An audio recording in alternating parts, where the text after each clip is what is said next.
تو اس سے جو ہے وہ جس کو کہتے ہیں نا کہ پاگل ہو گئے کہ جناب اب بس ہم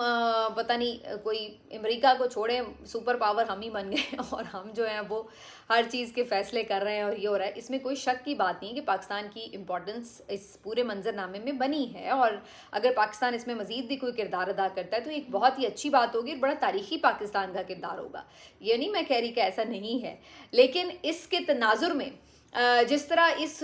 ناجائز حکومت کو ڈیفینڈ کرنے کی اور اس کو بڑھا چڑھا کر اس کی کارکردگی کو بڑھا چڑھا کر پیش کرنے کی کوشش ہو رہی ہے, اس کے اوپر ایون دفتر خارجہ کو بھی یہ کہنا پڑا کہ جناب تھوڑا سا ہاتھ ہولا رکھ لیں. بات یہ ہے کہ آپ سیکیورٹی ریزنز کو بھی سمجھیں. اب آپ دیکھیے نا, کوئی جے ڈی وینس آ رہے ہیں جی, فلاں آ رہا ہے جی, فلاں آ رہا ہے, تو آپ یہ تمام چیزیں اس طرح بیٹھ کے ڈسکلوز نہیں کر رہے ہوتے کہ جس کے اوپر آپ پہلے ہی جانتے ہیں کہ ملک میں اس وقت صورتحال دہشت گردی کے والے سے یہ کہ ماشاءاللہ سے ہم ٹاپ کر چکے ہیں. دہشت گردی میں پاکستان اس وقت نمبر 1 ہے, آپ کو پتہ ہے. یہ اس وقت پاکستان میں دہشت گردی کی کیفیت ہے کہ دنیا کے کسی ملک میں اتنی دہشت گردی نہیں ہے. اس وقت انڈیکس جو ہے ٹیررزم کا, اس میں پاکستان نمبر 1 پر ہے. تو ایسے میں آپ جو ہے وہ اہم شخصیات کی سیکیورٹی داؤ پر لگا رہے ہیں, نت نئی ڈیٹس دے کر, نت نئے وینیوز بتا کر. تو دوسری بات یہ ہے کہ ظاہری سی بات ہے جب کہیں پہ کوئی بات چیت ہو رہی ہوتی ہے دو متحارب گروپس میں, تو اس میں بہت سی باتیں ہوتی ہیں جو پہلے وقت سے ڈسکلوز نہیں کی جاتی, کیونکہ کچھ باتیں مانی جاتی ہیں, کچھ باتیں نہیں مانی جاتی. تو ایسا نہیں ہوتا کہ آپ فوری طور پر جو ہے وہ ہر چیز کو چوراہے میں بیٹھ کر ڈسکس کر رہے ہوتے ہیں. تو لیکن یہاں پر لگتا ہے کہ سب سفارت کاری کے آداب بھی بھول چکے ہیں. اس حکومت کی تعریفوں میں زمین اور آسمان کے قلابے ملانے کی اتنی جلدی ہے کہ ابھی بات شروع بھی نہیں ہوئی پراپرلی کہ انہوں نے جناب اس کو بھی چوراہے میں جو ہے ڈسکشن کر کے اس میں اپنا کریڈٹ لینے کی کوششیں شروع کر دی ہیں. تو بہرحال اب حقیقت یہ ہے کہ ایران تو ابھی تک بھی کہہ رہا ہے کہ ہمیں پاکستان کی کوئی بدنیتی نہیں لگتی ہے اور ہمیں پاکستان کی نیت پہ کوئی شک نہیں ہے, لیکن ہمیں امریکہ کی نیت پہ ضرور شک ہے, اور وہ یہ سمجھتے ہیں کہ یہ ایک ٹریپ ہو سکتا ہے اور یہ جان بوجھ کر مذاکرات کی باتیں کریں. بہت سے اخبارات نے یہ بات بھی لکھی ہے کہ امریکہ کے صدر ڈونلڈ ٹرمپ نے جان بوجھ کر مذاکرات کے حوالے سے یہ بات کی کہ جی ہمارے مذاکرات شروع ہو گئے ہیں, یا ایک دو ان کی اور ایسی سٹیٹمنٹس کہ ہم قریب کسی حل پہ پہنچ جائیں گے, جنگ ختم ہو سکتی ہے وغیرہ. یہ سب کہنے کا مقصد صرف یہ ہے کہ کسی طرح مارکیٹ میں تھوڑی سٹیبلائزیشن لائی جا سکے. مارکیٹ جو ہے وہ چونکہ جنگ کے دنوں میں بہت زیادہ عدم استحکام کا شکار ہے. آئل پرائسز آپ دیکھ رہے ہیں کہ کس طرح آسمان کو چھو رہے ہیں, اور اوور آل جو مارکیٹ کی مندی دکھائی دے رہی ہے تو اس کی وجہ سے ان کے الائز بھی خفا ہو رہے ہیں. تو ڈونلڈ ٹرمپ جان بوجھ کے بھی اس طرح کے سٹیٹمنٹس دیتے ہیں تاکہ وہ مارکیٹ میں ایک تاثر یہ دے سکیں کہ جناب سب نارمل ہو جائے گا اور کوئی ایسی چیز نہیں ہے, اس کیوس کو سمیٹ سکیں. اور ہم یہ دیکھتے بھی ہیں کہ یہ وقتاً فوقتاً چیزیں کام بھی آئی ہیں, اور ایک دو جگہ پر ایسا ہوا کہ ایک دم فیول پرائز جو ہیں وہ تھوڑے سے نیچے بھی آئے. تو یہ تمام جو ہے وہ ٹیکٹکس بھی ہو سکتے ہیں, اور ایران بھی ان تمام چیزوں کو اسی طرح اسی تناظر میں بھی دیکھ رہا ہے کہ صرف یہ نہیں کہ آنکھیں بند کر کے ٹرک کی بتی کے پیچھے لگ جاؤ, بلکہ وہ دیکھ رہا ہے کہ واقعی یہ اپنے مفاد کے لیے اس طرح کی انگیجمنٹس شروع ضرور کرتے ہیں, لیکن ضروری نہیں کہ ان کی نیت بھی ایسی ہو. دوسری بات یہ کہ ایران جو ہے اپنی شرائط کے اوپر جنگ بندی کی طرف جائے گا, اور ان کی طرف سے جو بھی اگر ایسی کوئی شرائط آتی ہیں کہ نیوکلیئر پروگرام بھی بند کرنا ہے, میزائل پروگرام بھی بند کرنا ہے, ہر طرح سے نہتے ہو کے بیٹھ جانا ہے, تو ایران کو بھی یہ بات پتہ ہے کہ اس کا مطلب تو یہ ہوگا کہ ایسے کسی معاہدے کو سائن کر کے ایران کو بالکل نہتا کر دیا جائے, اور اس کے بعد پھر کسی موقع پر اٹیک کر کے اور جو ان کی لڑنے کی صلاحیت ہے وہ ختم کر دی جائے. تو یہ وجہ ہے کہ ایسے کسی ویک معاہدے کا ایران حصہ نہیں بنے گا, اور نہ اسے بننے کی ضرورت ہے, کیونکہ وہ اس وقت پوزیشن آف اسٹرینتھ پر ہے, اور اس میں جو اس کا سب سے زیادہ آپ کہہ لیں کہ کی پوائنٹ ہے وہ آبنائے ہرمز کی بندش ہے, اور اسی وجہ سے وہ ایک پوزیشن آف اسٹرینتھ پر ہے کہ فوری طور پر ڈیسپریٹ ہے امریکہ اس وقت کے بات چیت جو ہو سکے. تو بہرحال اب اس ساری کہانی میں آگے ابھی کچھ دن باقی ہیں کہ صورتحال واضح ہو, اور اس کے ساتھ ساتھ جو ظاہری سی بات ہے یہ بھی دیکھنا پڑے گا کہ بات چیت کس نہج کی طرف جاتی ہے. سعودی عربیہ کا کردار بڑا امپورٹنٹ ہوگا اس پورے تناظر میں, جو کہ تھوڑا بیک پہ ہے لیکن بہرحال ہے. تو یہ تمام چیزیں جو ہیں وہ چل رہی ہیں. اسرائیل میں آج ایک بڑا عجیب و غریب منظر دیکھا گیا, اور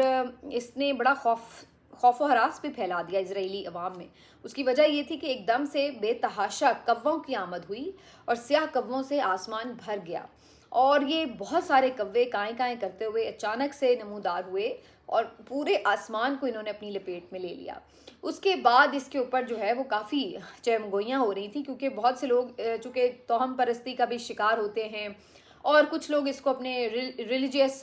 معاملات اور حوالوں سے بھی دیکھتے ہیں، تو ان کے نزدیک یہ جو کووں کا اس طرح سے آنا اتنی بڑی تعداد میں اور بالکل آسمان کا سیاہ ہو جانا، یہ کوئی نیک شگون نہیں ہے۔ ان کے خیال سے یہ ایک پیشن گوئی ہے کہ کوئی بہت بڑا خدا نخواستہ واقعہ ہونے والا ہے، اور کوئی بہت برا وقت آنے والا ہے، کوئی سانحہ رونما ہو سکتا ہے۔ تو وہ ایک خوف و ہراس کی کیفیت میں مبتلا ہیں، اور ان کو لگتا ہے کہ جی یہ جو اسرائیل پہ ایک دم کووں کی بارش ہوئی ہے، یہ بے وجہ نہیں ہے، بلکہ اس کے پیچھے کوئی علامت ہے، کوئی اس کے پیچھے انڈیکیشن ہے، کوئی اشارہ ہے کہ کوئی قدرتی آفت ہے یا کوئی بہت بڑا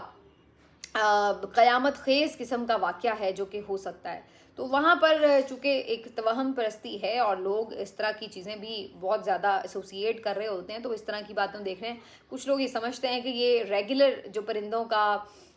ہجرت کرنا ہوتا ہے مختلف موسموں میں، تو یہ اس حوالے سے کوئی ایکٹیویٹی ہو سکتی ہے۔ تو بہرحال آج یہ خبر جو ہے وہ کافی زیادہ دلچسپ ہوئی تھی، لیکن سوشل میڈیا پر آج ایک دفعہ پھر عمران خان چھائے ہوئے تھے، اور عمران خان کی تصویروں سے سوشل میڈیا بھرا ہوا تھا۔ اس کی وجہ یہ تھی کہ آج ہے 25 مارچ، اور آج سے ٹھیک 34 سال پہلے عمران خان صاحب کی قیادت میں پاکستان کرکٹ ٹیم نے اپنا پہلا اور واحد ون ڈے انٹرنیشنل کا ورلڈ کپ جو تھا وہ جیتا تھا، اور یہ ایک وہ سنہری وکٹری ہے جو کہ آج تک پاکستان کی کرکٹ کی شان ہے، اور یہ پاکستان کے لیے ایک نہ بھولنے والا دن ہے جب پاکستانیوں کو یہ ایک عظیم کامیابی بھی ملی، یہ خوشی ملی۔ اور عمران خان اس وقت کیپٹن تھے، اور اس وقت کی جو وننگ ٹیم تھی اس کے تمام کھلاڑی جو ہیں وہ آج تک سٹارز اور ہیروز کی طرح دیکھے جاتے ہیں، کیونکہ یہ ایک بہت بڑی کامیابی تھی جو پاکستان نے اس وقت سمیٹی۔ اس کے بعد سے آنورڈز ابھی تک اتنا بڑا جو